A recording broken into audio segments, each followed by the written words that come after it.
LoreWarrior Online. STO-4A Stiletto. Overview. The Battle of Coventry left the Lyran Alliance with large quantities of salvage. Much of it was broken down into individual components and placed under close scrutiny in an attempt to close the gap between clan and inner-sphere manufacturing techniques. Some companies, however, attempted to retro-engineer entire designs, replicating them with available technologies in a manner similar to the DCMS's effort with the Blackhawk and the Blackhawk KU.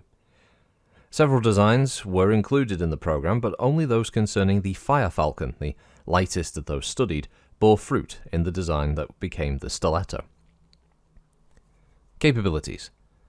Though heavier than its parent by some 10 tons, the Stiletto is, visually at least, a near clone of the Fire Falcon. In fact, both designs handle similarly and have identical top speeds. And here's where the similarities end, however. To get this performance, the Stiletto's power plant is almost twice as massive as the Clan Machine's is. Many other components also had to be upscaled just to gain the same performance as the Fire Falcon. Though knowledgeable in omnimechs systems, Coventry Metalworks technicians chose not to use a modular system in the Stiletto, citing cost implications and a desire to prove the principle.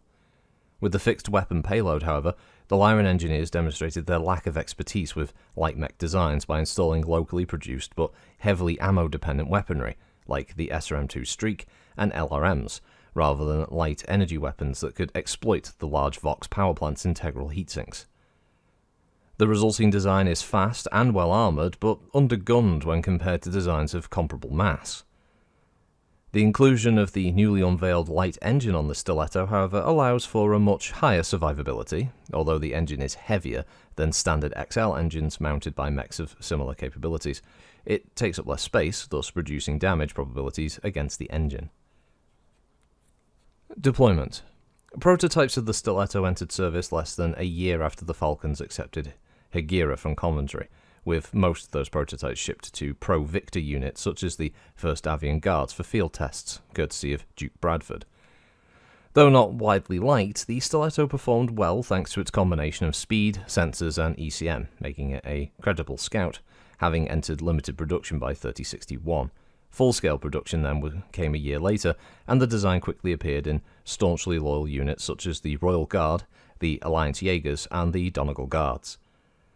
The Stiletto saw action in most major battles throughout the Civil War, playing a large role in the battles for Tharkad and New Avalon, though almost exclusively with Loyalist armies. As a result, the mech is virtually shunned by all of those in the AFFS, and even many in the LAAF. Variants. Pilots of the new machine continued to be critical of its ammo-fed weaponry. Debuted shortly before the outbreak of war, the only variant that replaces the SRM and LRM launchers, ammo and case with a pair of ER medium lasers and an ER large laser and a flamer. Although less heat efficient than the progenitor, the B variant does quickly find favour amongst pilots assigned to long-range patrols. So the Stiletto is a 35-ton light. Its chassis is the Mathatech 750. Its power plant is a Vox 280 light engine. Cruise speed of 86 with max speed of 130. Again, can't jump for shit.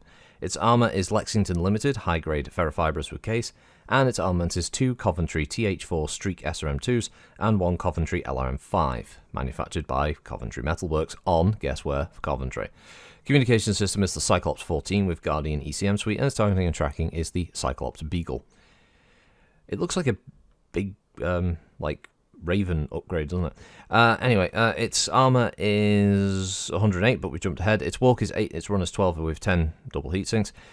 So it has 9 armor on the head, 16 on the CT with 5 on the rear, 11 on the side torsos with 4 on the rear, and then 10 armor on the arms and 14 on the legs. It has a Streak 2 in both arms with 50 shots, so 25 split between, with the ammo in the right torso. It has a single LRM5 located in the CT, which you see above the head, with the ammunition there located in the right torso.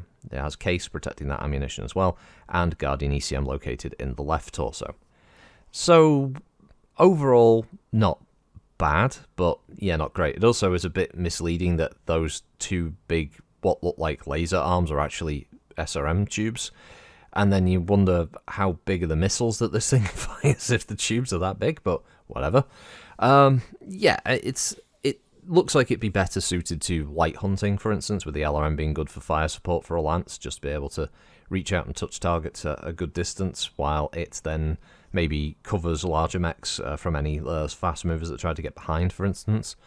Again, one of those good mechs that you can throw in as an opponent for players to fight against, because it's not going to be too deadly that it probably causes trouble and kills a player, and it also is just a good means for players who are new to the game, for instance, if they are playing if you are deciding to run a campaign in a later period, that they can have some fights, feel like they're getting used to the rule system.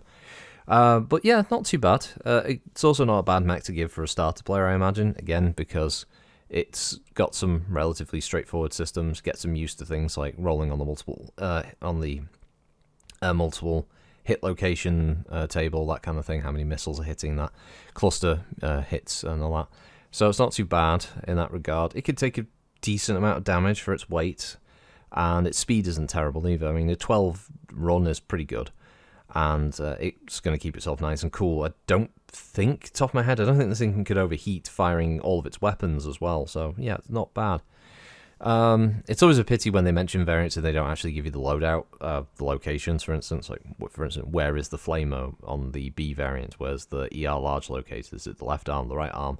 Are there 2 ER mediums in the left arm and the ER large in the right? We don't know. Hey, you gotta buy a record sheets book just to see that.